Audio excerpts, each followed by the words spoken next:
Bienaventurado el varón que no anduvo en consejo de malos, ni estuvo en camino de pecadores, ni en silla de escarnecedores se ha sentado, sino que en la ley del Señor está su delicia, y en su ley medita de día y de noche. Será como árbol plantado junto a corrientes de aguas, que da su fruto en su tiempo y su hoja no cae, y todo lo que hace prosperará. Nunca se apartará de tu boca este libro de la ley, sino que de día y de noche meditarás en él, para que guardes y hagas conforme a todo lo que en él está escrito, porque entonces harás prosperar tu camino y todo te saldrá bien.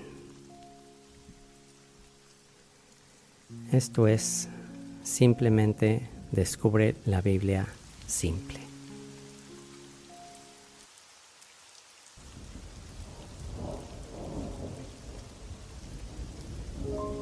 Éxodo capítulo 5.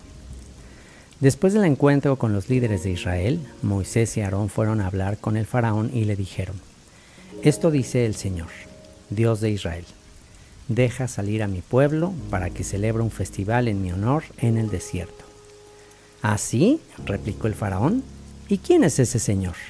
¿Por qué tendría que escucharlo y dejar ir a Israel? Yo no conozco a ese tal Señor, y no dejaré que Israel se vaya. Pero Aarón y Moisés insistieron. El Dios de los hebreos nos ha visitado, declararon. Por lo tanto, déjanos hacer un viaje de 3 días al desierto a fin de ofrecer sacrificios al Señor nuestro Dios. Si no lo hacemos, nos matará con una plaga o a filo de espada. El faraón respondió: Moisés y Aarón, ¿por qué distraen al pueblo de sus tareas? Vuelvan a trabajar. Miren, hay muchos de su pueblo en esta tierra y ustedes les impiden continuar su labor. Ese mismo día, el faraón dio la siguiente orden a los capataces egipcios y a los jefes de cuadrilla israelitas: ya no les provean paja para hacer los ladrillos, hagan que ellos mismos vayan a buscarla. Pero exíjanles que sigan fabricando la misma cantidad de ladrillos que antes, no reduzcan la cuota. Son unos perezosos, por eso claman: déjanos ir a ofrecer sacrificios a nuestro Dios.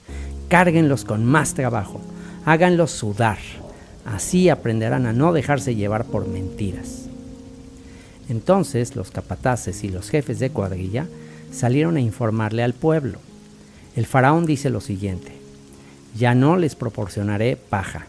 Tendrán que ir ustedes mismos a conseguirla por donde puedan, pero deberán producir la misma cantidad de ladrillos que antes.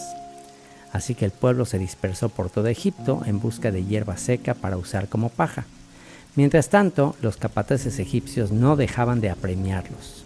Cumplan con la cuota diaria de producción, les exigían, tal como cuando se les proporcionaba la paja. Después azotaban a los jefes de cuadrilla israelitas que los capataces egipcios habían puesto a cargo de los trabajadores. ¿Por qué no cumplieron con sus cuotas ni ayer ni hoy?, les preguntaban. Entonces los jefes de cuadrilla israelitas fueron a rogarle al faraón: por favor, no trate así a sus siervos, le suplicaron. Ya no nos dan paja, pero aún así los capataces nos exigen que sigamos haciendo ladrillos. Nos golpean, pero no es nuestra culpa, es culpa de su propia gente. Pero el faraón gritó: ustedes son unos holgazanes, haraganes. Por eso andan diciendo: déjenos ir a ofrecer sacrificios al Señor. Vuelvan ya mismo a trabajar.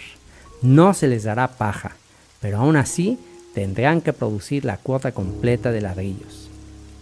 Los jefes de cuadrilla israelitas se dieron cuenta de que estaban en serios problemas cuando les dijeron: no debe disminuir la cantidad de ladrillos que se fabrica por día.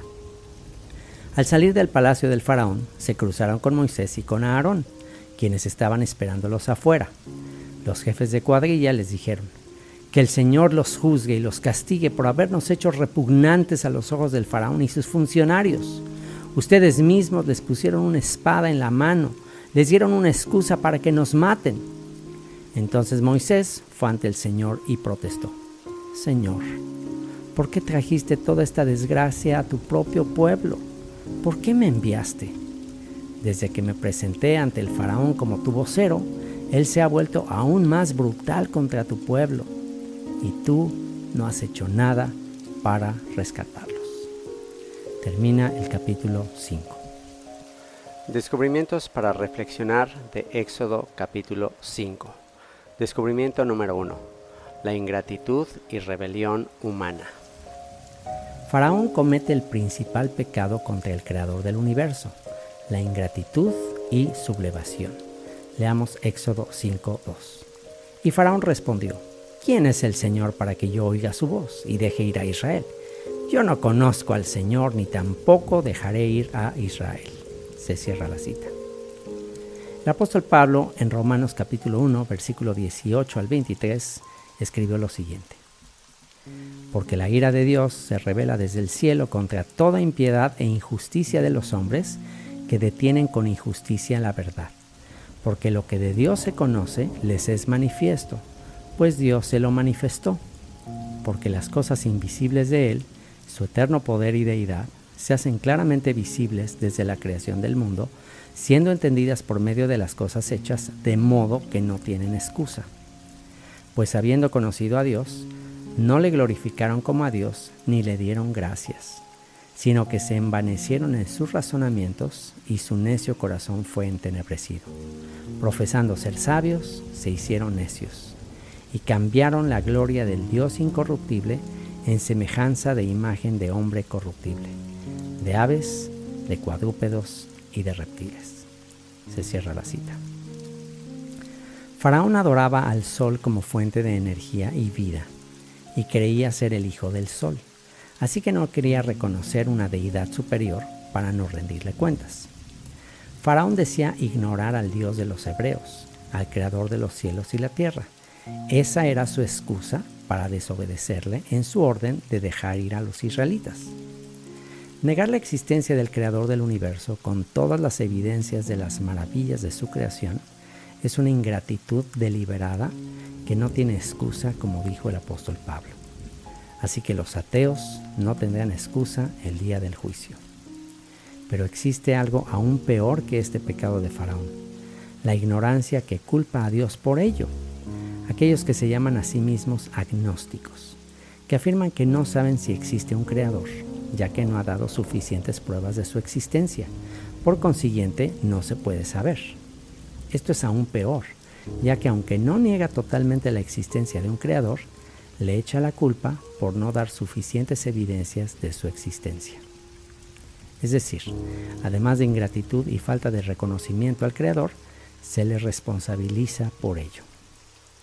Negar la existencia de Dios o simplemente ignorarla y por consiguiente ser ingratos y desobedientes es el pecado más básico del que se originan todos los demás. Leamos Romanos 1, 18 al 32.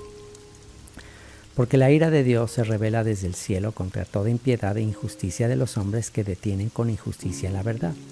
Porque lo que de Dios se conoce les es manifiesto, pues Dios se lo manifestó.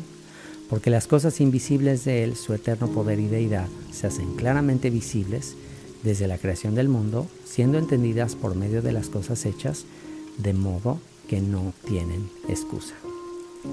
Pues habiendo conocido a Dios, no le glorificaron como a Dios, ni le dieron gracias, sino que se envanecieron en sus razonamientos, y su necio corazón fue entenebrecido. Profesando ser sabios, se hicieron necios, y cambiaron la gloria del Dios incorruptible en semejanza de imagen de hombre corruptible, de aves, de cuadrúpedos y de reptiles. Por lo cual también Dios los entregó a la inmundicia en las concupiscencias de sus corazones, de modo que deshonraron entre sí sus propios cuerpos. Ya que cambiaron la verdad de Dios por la mentira, honrando y dando culto a las criaturas antes que al Creador, el cual es bendito por los siglos. Amén. Por esto, Dios los entregó a pasiones vergonzosas, pues aún sus mujeres cambiaron el uso natural por el que es contra naturaleza, y de igual modo también los hombres, dejando el uso natural de la mujer, se encendieron en su lascivia unos con otros, cometiendo hechos vergonzosos hombres con hombres, y recibiendo en sí mismos la retribución debida a su extravío. Y como ellos no aprobaron tener en cuenta a Dios, Dios los entregó a una mente reprobada para hacer cosas que no convienen, estando atestados de toda injusticia, fornicación, perversidad, avaricia, maldad, llenos de envidia, homicidios, contiendas, engaños y malignidades, murmuradores, detractores, aborrecedores de Dios, injuriosos, soberbios, altivos, inventores de males, desobedientes a los padres, necios, desleales, sin afecto natural, implacables, sin misericordia, quienes habiendo entendido el juicio de Dios, que los que practican tales cosas son dignos de muerte, no solo las hacen, sino que también se complacen con los que las practican. Se cierra la cita. Pero negar la existencia de Dios no es un asunto intelectual, sino un asunto ético y moral, ya que reconocerle y darle gracias implicaría obedecerle y someterse a su autoridad. Tristemente vivimos en un mundo en que la actitud de Faraón es la norma entre la mayoría de los que gobiernan la política y la economía, y siguen la misma estrategia de Faraón de mantener a las multitudes como zombies, ocupadas con trabajo, entretenimiento, materialismo, etc., para seguir ejerciendo su autoridad y su rebelión contra el Dios de Israel. ¿Cuál será nuestra respuesta al llamado divino de salir de este sistema para hacerle fiesta en el desierto, de vivir en gratitud por todas sus bondades? ¿Seguiremos el ejemplo de Faraón, desobedeciendo por su ignorancia deliberada, o el de las multitudes que no saben ni quieren saber, y peor aún, le echan la culpa al Creador de no dar suficientes evidencias? ¿O seguiremos ocupados haciendo ladrillos y construyendo este mundo, agotados y sin tiempo para reflexionar en las cosas eternas? ¿O simplemente clamaremos a nuestro Creador por libertad para usar el don más maravilloso que nos ha dado, el de reflexionar en que no solo de pan vivirá el hombre, sino de toda palabra que sale de la boca de Dios? Descubrimiento número 2. Advertencia final. Advertencia final. No pensemos que los sucesores de Faraón en este mundo nos dejarán ir tan fácil al desafiar su autoridad. Sin duda nos pasará lo mismo que a los israelitas en este capítulo. Las cosas se pondrán peor momentáneamente, pero tenemos que perseverar en buscar nuestra libertad, confiando en aquel que logró vencer el sistema. Juan capítulo 16, 33. Estas cosas os he hablado para que en mí tengáis paz. En el mundo tendréis aflicción, pero confiad, yo he vencido al mundo. Oración. Padre nuestro, te rogamos que escuches nuestro clamor, que veas nuestra aflicción y hastío de seguir haciendo ladrillos para este mundo vano y temporal.